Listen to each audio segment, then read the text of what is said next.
The first step will be to remove the 6 bolts holding the rear chassis braces.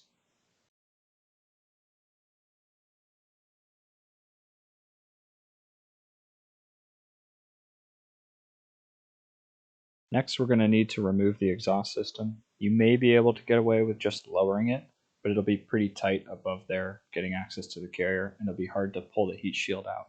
We initially tried pulling the heat shield out with the exhaust just lowered and resorted to just taking the exhaust out completely. So you're going to start with these 4 exhaust brackets near the muffler, basically 2 in front of the muffler, 2 right above it, and then you've got the 2 that you just saw there in the center tunnel, and then you have to go up to the downpipes and remove there.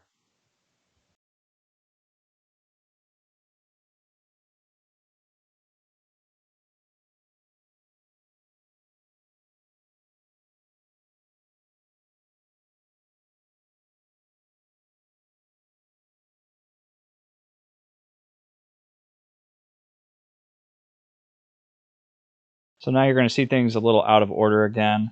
At this point, you'll just remove the exhaust. In our case, we actually had already removed the heat shield hardware, so it came out on top of the exhaust.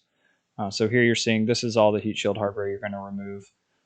This will be much easier to access with the exhaust out of the way already.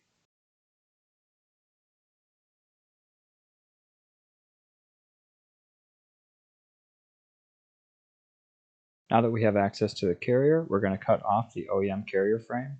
First, start by cutting one of the legs off. Then you can take that little extra bit of the leg off and then make 2 cuts, one on the left, one on the right. That's going to get you enough clearance to get the drive shaft out.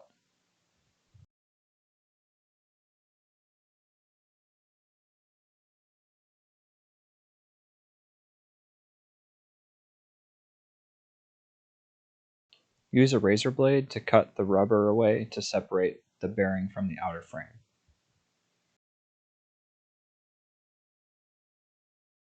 Trim away the center rib of rubber, leaving the base layer of rubber on the bearing intact.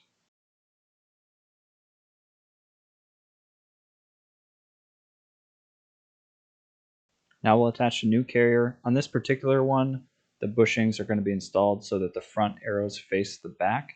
Put the top half of the carrier up, and then bring the bottom half up to meet it, and connect the 2 together with the Allen wrench.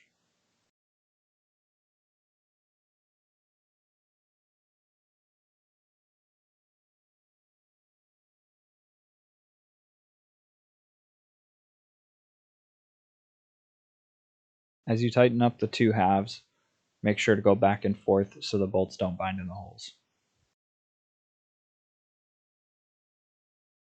Now we'll attach the carrier to the car. Take your bolt, put a fender washer and an isolation damper facing up. Go up through the carrier, and then come down from the top with another isolation damper, and then put the small washer on the very top and go up into the body.